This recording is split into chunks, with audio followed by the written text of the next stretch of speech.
Hey everybody, welcome back. I don't know if you've heard, but turns out I'm a pretty big deal around here.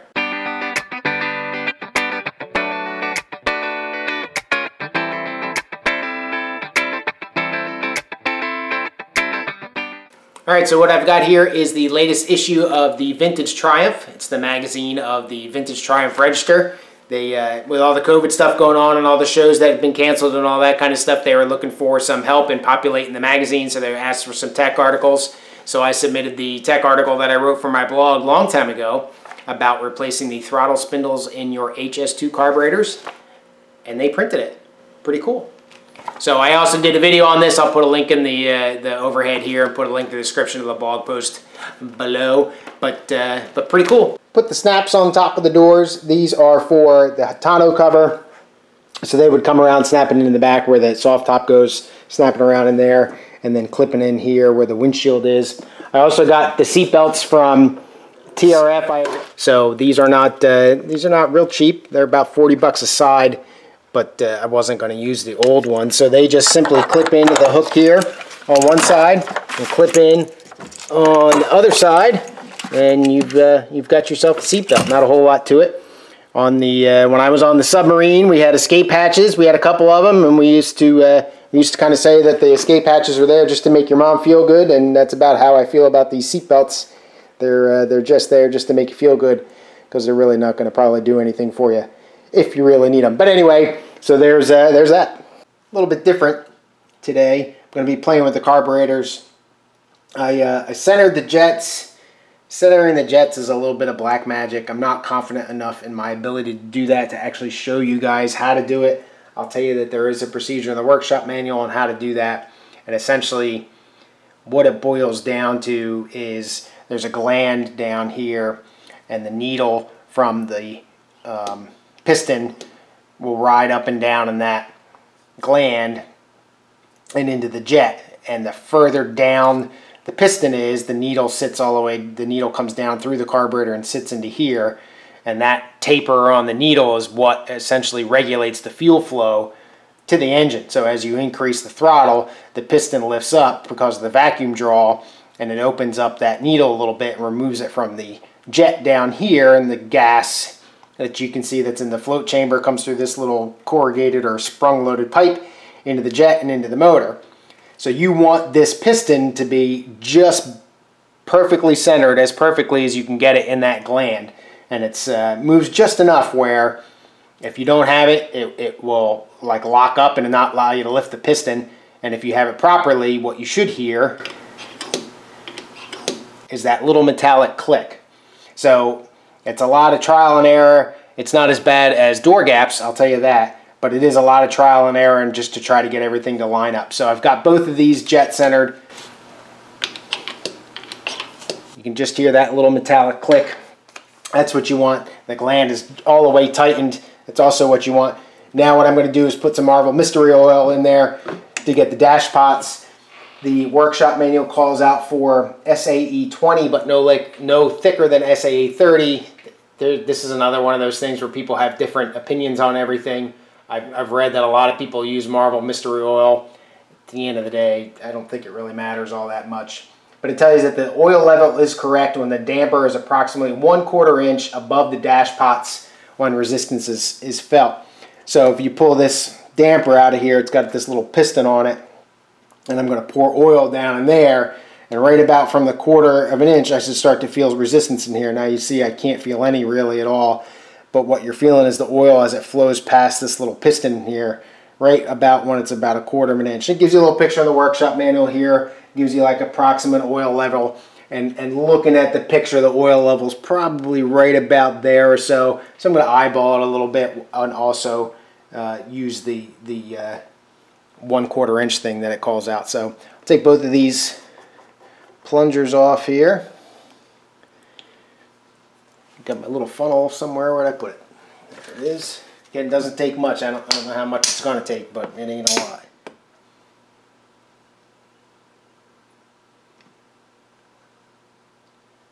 And that was actually too much.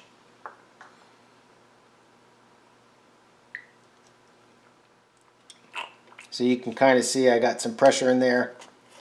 and that's just gonna what provides that damper. Now this one's got way too much in it. So I'm just gonna use a rag here, wick some of that out of there. As a matter of fact, I think I got so much in there that I'm gonna pull this out and dump it.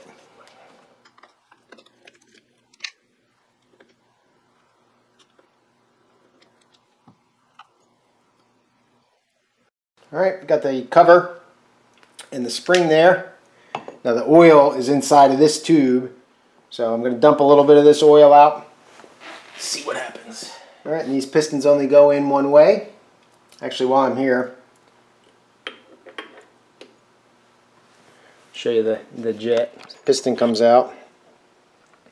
See that down there, you've got that outer brass ring and then the inner brass ring, and essentially what you're trying to do, those two pieces are not connected, and the object is to center that middle one with the hole in it. That's what the jet goes down in.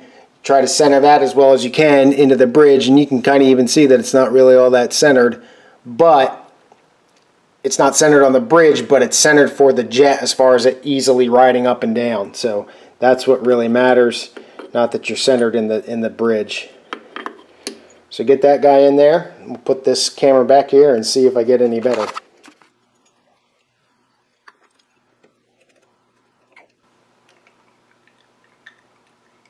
Alright, so now I'm not feeling any resistance. I'd rather feel none than too much. It's just going to be a matter of trial and error here to get the right amount in there. Alright, so that looks about right. About 1/4 of an inch, maybe a little less. I can do the other one. Can't forget the spring here.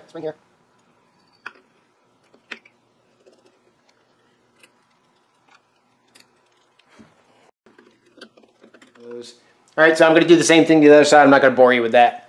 Done a little bit of rearrangement of the garage here, so you can see Dorothy's now front and center, allowing me to hopefully get her in and out of the garage a lot easier. So the Z is here packed into the back. The big trailer that my garage mate has is gone, so I've got some room there. I'm not sure if I can get around that little boat or not, but I wanted to try to get the car out and get some test drives in.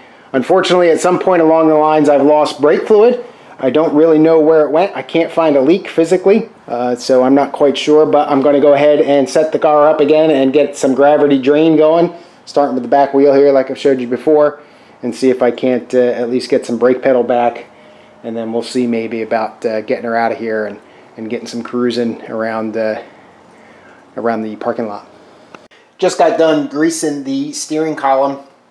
This is a little mini grease gun I picked up at Harbor Freight.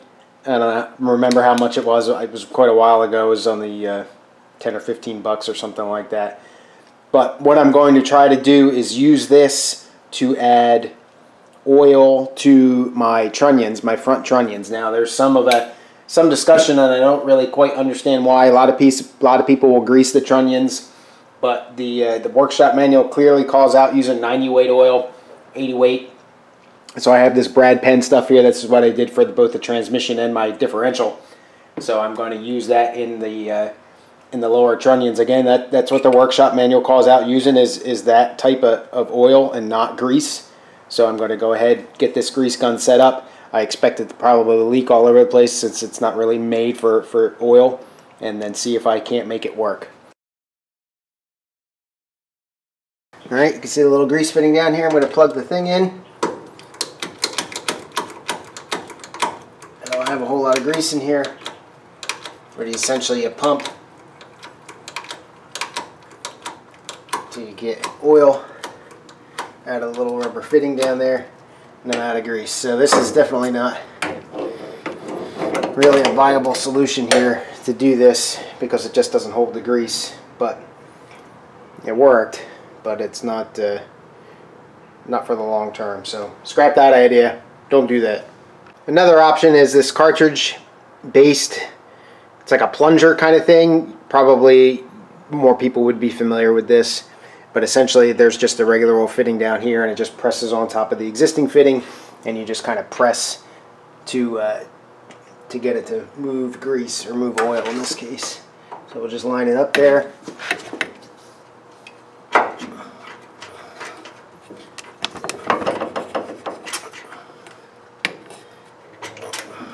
Now, I'm not as crazy about this because it doesn't seem to collapse the ball that's in the fitting that well. As you can see, I just got grease all over the place. But, I don't know. Not an easy job no matter what you do. So, as you can see, I've got a clear path ahead here. I moved the a little blue sailboat over a tad. I'm going to go ahead and get the car ready to go. I got added a little more fuel to the gas tank. I got to prime the fuel system. There's a little lever down here on the original ACU fuel pumps. I've seen a couple aftermarket ones with it too. You just press down on that and you can kind of prime it, and you'll feel it build up pressure when the floats get full, and then the little valve in the floats shuts. That provides some back pressure, and you stop at that point. Because it's almost been a year since I've run the car, I'm also going to pull the spark plugs out so that when I get it turning for the first time, there's no back pressure whatsoever. I can get some oil pressure up real quick and not have to worry about that. I do have the battery on the charge, even though it was in pretty good shape. I'm going to go ahead and take care of those few things and see if we can't get out for a ride. The reason I want to do this is, one, I want to drive her, and two, I want to pull back in nose in so that I can have the rear end facing towards the outside here so that I can hook up the vacuum cleaner hose or something to the exhaust and run the car in the garage without asphyxiating myself, so I can do carb tuning and things like that, since the engine should be warm for that kind of stuff.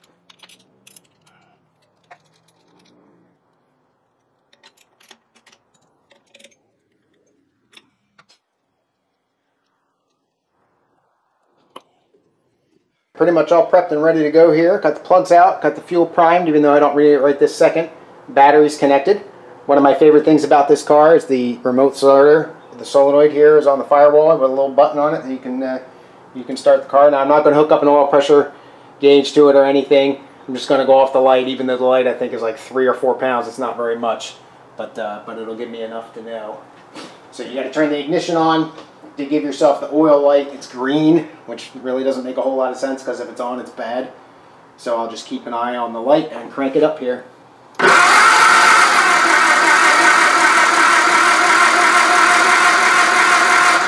Alright, so the oil light cleared almost instantly, which is good, and you can hear the battery kind of bog a little bit there, but that's fine. So now I'll go ahead, get the plugs back in, and I should be ready to start.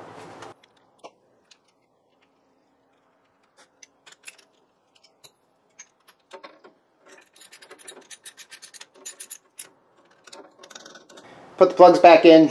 Like I said, I'm not sure if the battery's got enough oomph to start the car here, but it's primed and it's ready to go. So I'm going to turn the ignition on in the car, but then still use the push button out here so that I can tend to the motor.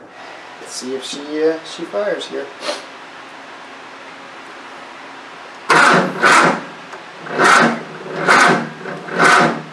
Giving the battery a little bit more time here.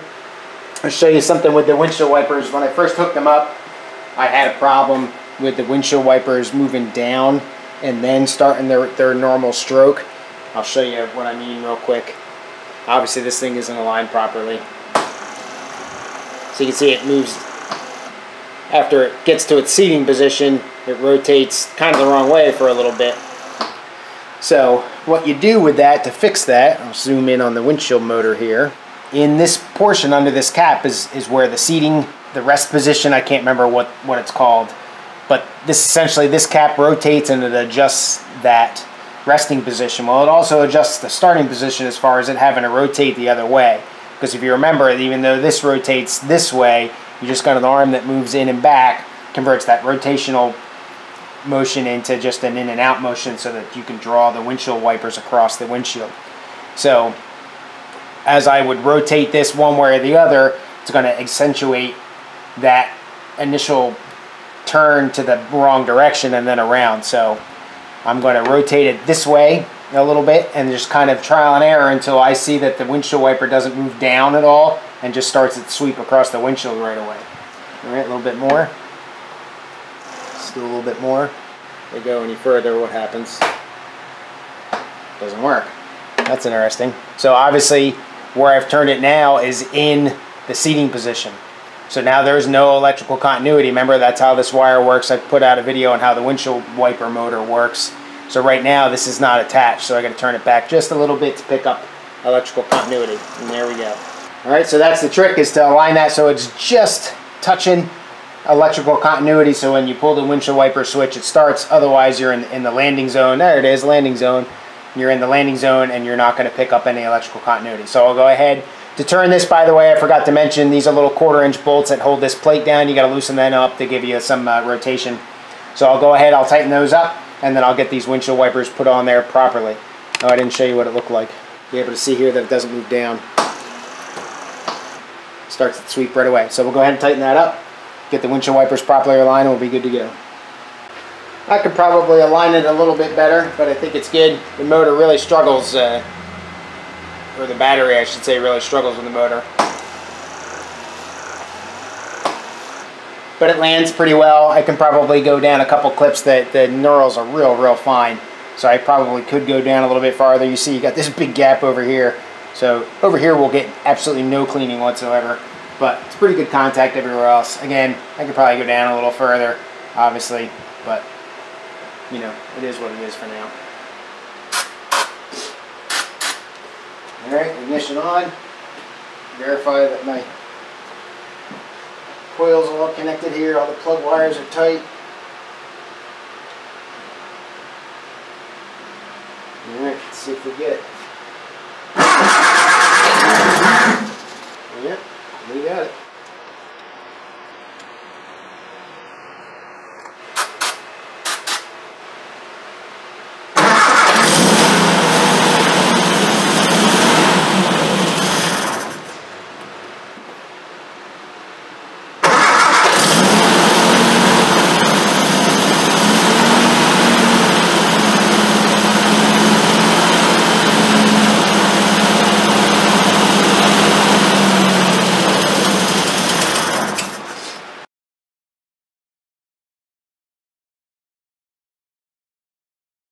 Got everything adjusted here. I am going to use starter fluid again, just a couple quick shots. So the battery hopefully is charged enough. So we're going to go ahead and get some starter fluid in there. Start it with the key this time, see if I can do a normal start. Oh yeah. Tell already that she's running better.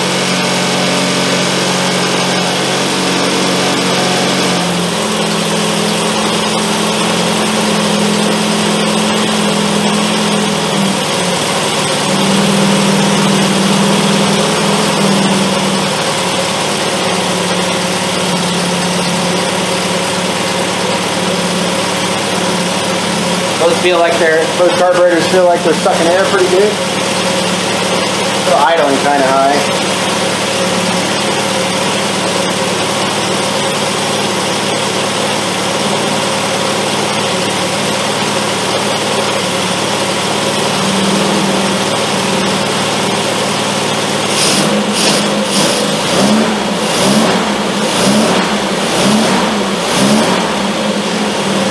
That's better.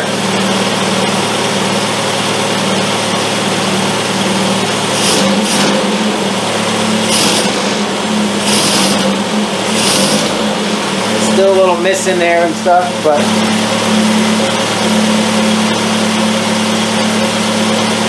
think that's better.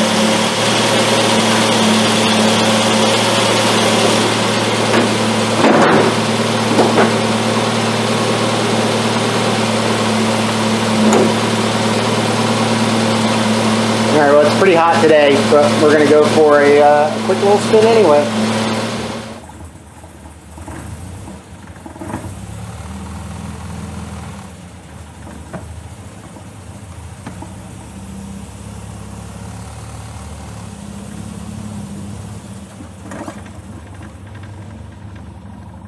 And yes, the brakes are dicey.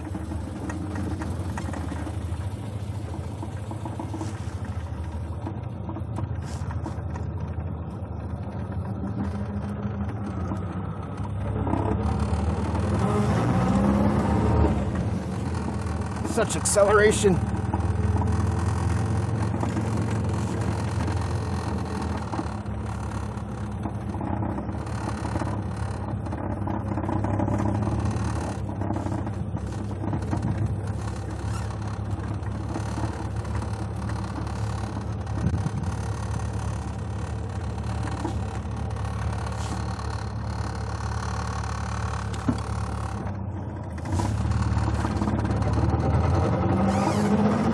Still hear that noise in first.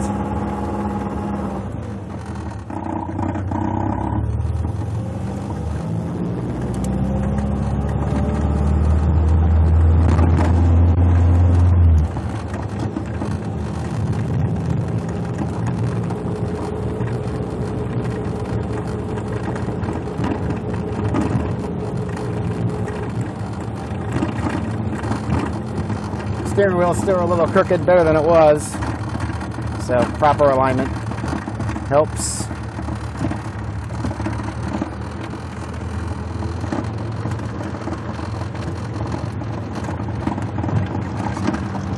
Horn works. Pretty loud too.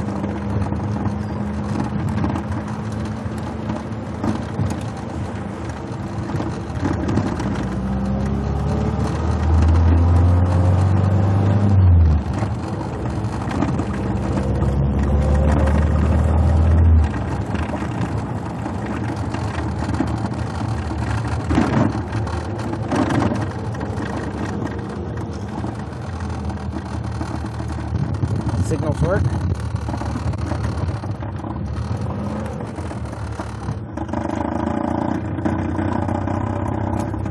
Obviously got a rattle up there underneath the driver's dash somewhere. I got to figure that out. That's real annoying.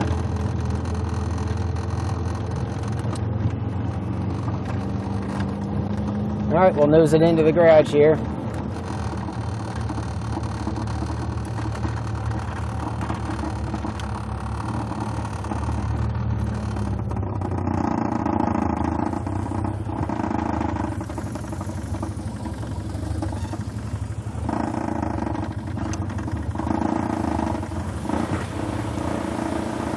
Alright everybody, that's all I got. Thanks so much for watching. Leave a comment below, tell me what you think. Well, needless to say, it felt good to drive Dorothy again.